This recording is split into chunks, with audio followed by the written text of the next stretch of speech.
Hello বন্ধুগণ, welcome to Tanu MSc vlog. তো দেখো আমরা কোটা থেকে কলকাতা কিভাবে ফিরলাম। এই যে এতগুলো ব্যাগ নিয়ে দুটো মানুষ, তার সাথে হচ্ছে একটা বাচ্চা, কিভাবে আমরা আসবো। এই যে আমার বোন এখানে ছটাপটি করছে, আমরা চলে যাচ্ছি। আর এই সব কিছু কিন্তু গুছিয়ে রাখা হয়েছিল। আর ওই যে আমার দিদা আসছিল ফোন নিয়ে, বলতে বলতে যে মামিদের সাথে একবার কথা বলে নাও। ওই ভিডিওর ক্লিপটা একটুখানি ডিলিট হয়ে যাওয়ায় বন্ধ হয়ে যায়। তারপরে আমরা এসে যাই আমাদের বাড়ির কাছের স্টেশন, খাগড়া স্টেশনে।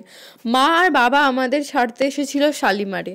তো মা যে বাবুকে নিয়ে খেলা করছিল, আর বাবা ওখানে বসেছিল, আমার হাজব্যান্ডও ওখানে বসেছিল। আর এই যে এতগুলো ব্যাগ আমি কিন্তু একাই পাহারা দিচ্ছিলাম, ভিডিও বানাচ্ছিলাম, পাহারাও দিচ্ছিলাম। ভাবো কেউ যদি একটা ব্যাগ নিয়ে পালিয়ে যায় তাহলে কিন্তু হয়েই গেল, সিনটা পুরো একদম কি বলবো 420। তো বলে আর কিছু নেই, চলো আগের দিকে বাড়তে থাকি। তো এই যে পুরো স্টেশনটা দেখো, খাগড়াঘাট রোড। এটা হচ্ছে আমাদের বাড়ির কাছে একটা স্টেশন, যেটা আমাদের বাড়ি থেকে মাত্র 15 মিনিটের রাস্তা, টোটো বা বাস যাই বলো যাতে করে।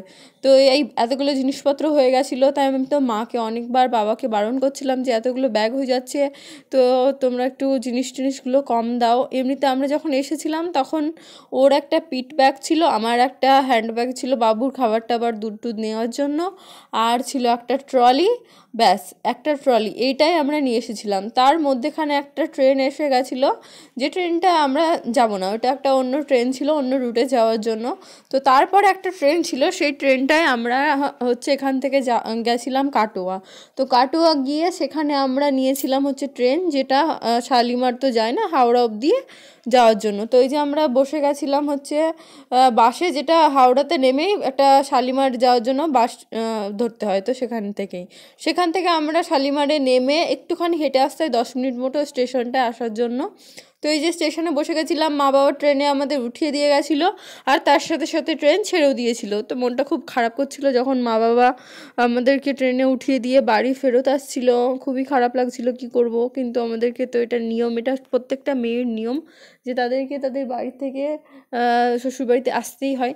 তো কিছু আর না করে চলো মনটাকে একটুখানি ঠিক করে নিয়ে এই যে আমরা এসে গেছিলাম। এটা হচ্ছে খড়গপুর স্টেশন, যেটা আগে পশ্চিমবঙ্গের সবথেকে বড় স্টেশন ছিল, কিন্তু বর্তমানে এখন হাওড়া। তো এখন বর্তমানে হচ্ছে হাওড়া স্টেশন হচ্ছে ওয়েস্ট বেঙ্গলের সব থেকে বড় একটা স্টেশন। ওয়েস্ট বেঙ্গল বলে নয়, ইন্ডিয়ার, মনে হয় ইন্ডিয়ার মেবি বড় একটা স্টেশন। তো এই যে আমি খড়গপুরে একবার এসেছিলাম, যেটা হচ্ছে 2018 সালে, যখন আমাদের কলেজ থেকে আমাদেরকে বিশাখাপত্তনমে ট্যুরে নিয়ে যাওয়া হয়ে গেছিলো। তখনই আমি কিন্তু ফার্স্ট স্লিপারে বসেছিলাম, স্লিপার ট্রেনে বসেছিলাম, আর হচ্ছে দূরে কোথাও গেছিলাম, সেটাই ফার্স্ট। তারপরে এখানে আসার পর রাজস্থানে যখন আমার বিয়ে হয়, এখান থেকে তারপরে এসিতে ফার্স্ট বসি, ফ্লাইটে ফার্স্ট বসি, অনেক কিছু কিন্তু হতে থাকে। তো এই যে আমার ছেলেকে দেখো, ও শুধু জানলার কাচ দিয়ে দেখে যাচ্ছে, কারণ এসিতে তো কাচটা খোলা যায় না, এটা ট্রান্সফার কাচ থাকে। তো ওর ভেতর থেকেও বাইরে ট্রেন চলছে তখন দেখে যাচ্ছে, আবার ট্রেন থেমে যাচ্ছে তখন দেখতে থাকছে, লাফাচ্ছে, বদমাশি করছে। ওর খুব আনন্দ হচ্ছিল, আসার সময় খুব আনন্দ করেছে, যাওয়ার সময়ও খুব আনন্দ করেছে। কিন্তু ও তো ছোট, বাড়ি এসে তারপরে খুব কান্নাকাটি করছিল, 2 দিন ধরে ভালো করে খাচ্ছিল না, কারণ ওখানে একটা পরিবেশে থেকে এসেছে অনেকজনের মধ্যে, আবার ফিরে এসে বাড়িতে একাই থাকা, একাই মা পাপা ঠাকুমা এদের সাথে থাকা, ওই জন্যই সবাইকে ভুলতে পারছিল না খুব তাড়াতাড়ি। তো আমরা এই যে শালিমার থেকে আমাদের মোটামুটি টাইম লেগে গেছিলো 2 দিন। তো 2 দিন ভালোভাবে ট্রেনে যাওয়ার পরে আমরা আস্তে আস্তে বাড়ি পৌঁছচ্ছিলাম। তো একটা টানেলও ছিল, ছত্তিশগড় হয়ে ট্রেনটা আমাদের যায়। তো সেখানেই আমাদের ওয়েস্ট বেঙ্গল আর বিহার এগুলো ঢোকার পরেই মোটামুটি পাহাড় শুরু হয়ে যায়। তো এই যে আমার ছেলে খুব বদমাশি করছিল, ওর জন্য মা দুধ দিয়েছিল, 1 বোতল পুরো ভরে দিয়েছিল। এবার গরম দুধটা, আমরা তো জানি না যে গরম দুধটা ঠান্ডা করে আনতে হয়, গরম দুধই ভরে নিয়েছিলাম ফ্লাক্সে, কিন্তু পরের দিন সেটা একদমই নষ্ট হয়ে গেছিলো। তো আমি শুকনো দুধও নিয়ে এসেছিলাম, যেটা ওকে খাওয়ানো যায়। তো সেটাও গরম করে মাঝে মধ্যে খাওয়াচ্ছিলাম, মাঝে মধ্যে আমি আমার করাচ্ছিলাম। তারপর আমরা ট্রেন থেকে এই যে 2টো প্লেট নিয়ে নিই, 150 টাকা করে এক একটা প্লেট। তো আমরা 2টো প্লেট নিয়ে নিই, দুজনের কাছ থেকে নিয়েছিলাম কার খাবারটা টেস্টি বেশি ওই রকম দেখার জন্য। তো এই যে একটাতে ছিল ডিম কারি আর একটাতে ছিল পনির।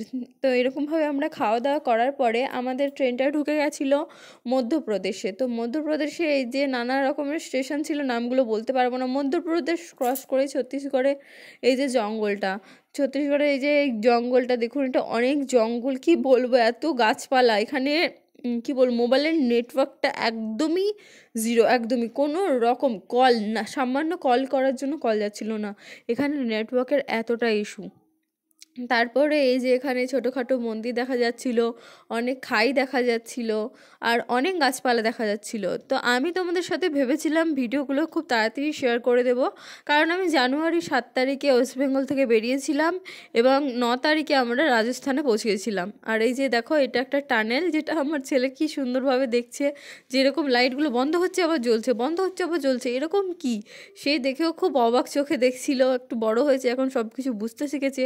তারপর টানেলটা ক্রস হয়ে যায়, আর এই যে ট্রেনের টার্নিংটা দেখো এমন সুন্দরভাবে ঘুরছে, কি বলবো, একদম এত সুন্দর লাগছে, পাহাড়টা ঘুরছিল যখন পুরো ট্রেনটা আমরা দেখতে পাচ্ছিলাম, খুব সুন্দর লেগেছিল আমাকে। আর এই যে আমি একটা কফি নিয়ে করছিলাম, আর এইদিকে আমাদের একটা দিদি ছিল, যে দিদিটা ট্রেনেই আমাদের কোটাতেই বাড়ি, যে দিদিটার বাড়ি হচ্ছে কোটাতে, এখানে ল্যান্ডমার্কের দিকে থাকে। আর এই যে ছেলেগুলো সব নাচছিল, বাচ্চাগুলো, খুব সুন্দর লাগছিল। এরকম কি বলবো, আমি ভিডিওগুলো তোমাদের সাথে শেয়ার করতে চেয়েছিলাম, আর তোমাদের সাথে দিতে চেয়েছিলাম। তো দেখো, সাপোর্ট করো তনু এমএসসি ব্লগকে। Thank you.